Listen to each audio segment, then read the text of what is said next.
Assalamualaikum warahmatullahi wabarakatuh. Perkenalkan, nama saya Khairul Nuril Hikmah. Saya dari jurusan Bahasa dan Sastra Arab Fakultas Usuluddin Adab dan Dakwah. NIM 1263052111016. Di sini saya akan menganalisis interferensi fonologis bahasa Arab.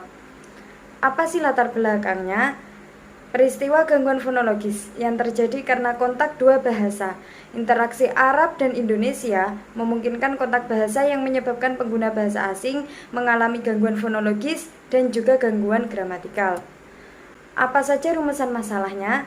Ada 3 rumusan masalahnya. Yang pertama, interferensi bunyi vokal dan bunyi konsonan B1 atau bahasa sumber, yaitu bahasa Indonesia dan bahasa daerah, ke B2 atau bahasa penerima berupa bahasa Arab, mahasiswa bukan jurusan sastra Arab.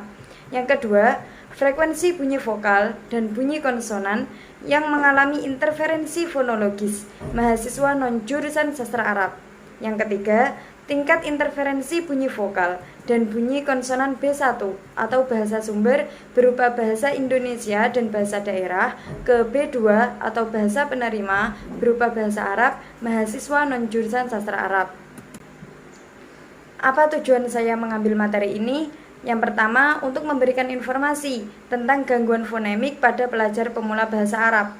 Yang kedua, memberikan manfaat bagi guru bahasa Arab di Indonesia untuk menemukan bagaimana strategi yang sesuai. Untuk metode di sini saya menggunakan 2 metode. Yang pertama, metode deskriptif, bersifat deskripsi, bersifat menggambarkan apa adanya. Yang kedua, kontrasif atau perbandingan. Metode perbandingan digunakan untuk membandingkan fonem-fonem dalam B1 atau bahasa sumber dan B2 atau bahasa penerima. Data yang digunakan berupa fonem-fonem Arab dari hasil rekaman suara responden. Analisis kontrasif adalah menempatkan secara berhadap-hadapan dengan tujuan memperlihatkan ketidaksamaan dan membandingkan dengan cara mengamati perbedaan-perbedaan. Jadi, linguistik kontrasif merupakan model analisis bahasa dengan asumsi bahwa bahasa-bahasa dapat dibandingkan secara sinkronis. Analisis bahasa dengan metode kontrasif bertujuan mengidentifikasi segi-segi perbedaan atau ketidaksamaan yang kontras atau mencolok antara dua bahasa atau lebih yang diperbandingkan. Sedangkan kesamaan-kesamaannya tidak diperhatikan karena kesamaan-kesamaan dalam bahasa merupakan hal yang biasa atau hal yang umum saja. Jadi, menurut hipotesis linguistik kontrasif, dengan adanya persamaan-persamaan bahasa, maka proses belajar bahasa kedua akan lancar dan lebih mudah. Sedangkan dengan adanya perbedaan-perbedaan bahasa, maka proses belajar berjalan lambat dan terhambat. Hasil analisis saya, interferensi merupakan bagian dari kajian sosiolinguistik. Interferensi digunakan untuk menyebut adanya perubahan sistem suatu bahasa sehubungan dengan adanya persentuhan bahasa tertentu dengan unsur-unsur bahasa lain yang dilakukan oleh penutur yang bilingual. Apa sih bilingual itu? Bilingual adalah mampu atau biasa memakai dua bahasa dengan baik, dwibahasa atau ahli berbahasa. Dwibahasa adalah proses penggunaan dua bahasa oleh seseorang. Aspek-aspek yang menjadi bidang interferensi meliputi berbagai macam aspek kebahasaan, bidang tata bunyi atau fonologi, tata bentukan kata atau morfologi, tata kalimat atau sintaksis, kosakata atau leksikon, dan tata makna atau semantik. Interferensi bahasa diidentifikasikan menjadi 4 macam. Yang pertama, interferensi pada bidang fonologi, yaitu perbedaan antara ujaran-ujaran bunyi bahasa dalam penggunaan bahasa yang digunakan oleh penutur. Yang kedua, interferensi pada bidang morfologi. Interferensi dalam bidang morfologi terdapat dalam pembentukan kata dengan afiks atau turunan. Afiks-afiks suatu bahasa digunakan untuk membentuk kata dalam bahasa lain. Yang ketiga, interferensi pada bidang sintaksis. Interferensi pada bidang sintaksis terjadi apabila dalam bahasa terdapat struktur kalimat. Yang keempat, interferensi pada bidang leksikal. Makna leksikal adalah makna yang dimiliki atau ada pada leksem meskipun tanpa konteks apapun. Kemudian perbandingan vokal dan konsonan bahasa Arab dan Indonesia. Konsonan yang terdapat dalam bahasa Indonesia dan bahasa Arab sebanyak 18.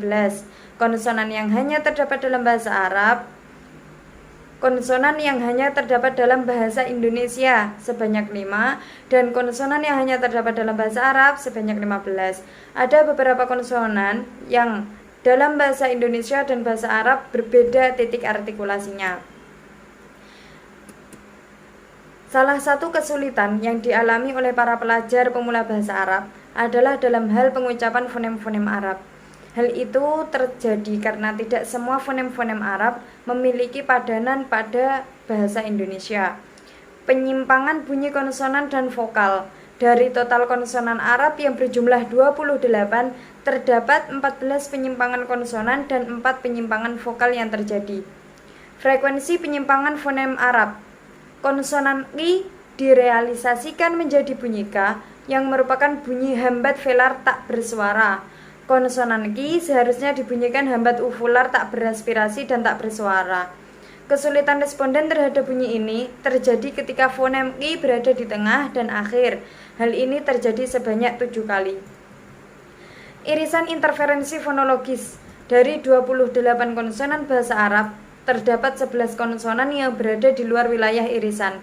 Artinya konsonan tersebut merupakan konsonan yang tidak dapat diujarkan secara tepat oleh penutur bahasa Indonesia, sehingga terjadi interferensi. Tingkat interferensi fonologis fonem Arab. Berdasarkan analisis, dapat ditemukan bahwa responden yang paling banyak melakukan interferensi adalah yang tidak mendapatkan pembelajaran bahasa Arab, namun dapat membaca Al-Quran. Sedangkan berdasarkan penggunaan bahasa, maka dapat disimpulkan bahwa penggunaan bahasa lebih banyak juga mempengaruhi tingkat penyimpangan fonem Arab. Jadi inti dari hasil ini tadi yaitu interferensi terjadi karena faktor kesulitan mengucapkan fonem-fonem yang tidak terdapat padanannya dalam bahasa Indonesia. Juga interferensi terjadi pada fonem-fonem yang dalam bahasa Indonesia jarang sekali penggunaannya dalam sebuah kata. Yang terakhir, interferensi terjadi pada responden karena responden merupakan pelajar pemula bahasa Arab sehingga masih dalam tahapan proses belajar bahasa Arab. Untuk contohnya yaitu penyimpangan vokal panjang pada bahasa Arab yang dibaca pendek pada bahasa Indonesia. Penyimpangan vokal panjang terjadi pada setiap vokal pendek yang dibaca panjang. Hal tersebut dimungkinkan karena dalam sistem vokal bahasa Indonesia tidak terdapat vokal panjang. Keseluruhan vokal bahasa Indonesia adalah pendek. Sebenarnya para inform sudah mengetahui tentang vokal panjang dalam bahasa Arab, namun secara aplikasinya mereka banyak melakukan interferensi. Sekian materi dari saya, ada kurang lebihnya mohon maaf yang sebesar-besarnya. Wabillahi taufiq wal hidayah. Wassalamualaikum warahmatullahi wabarakatuh.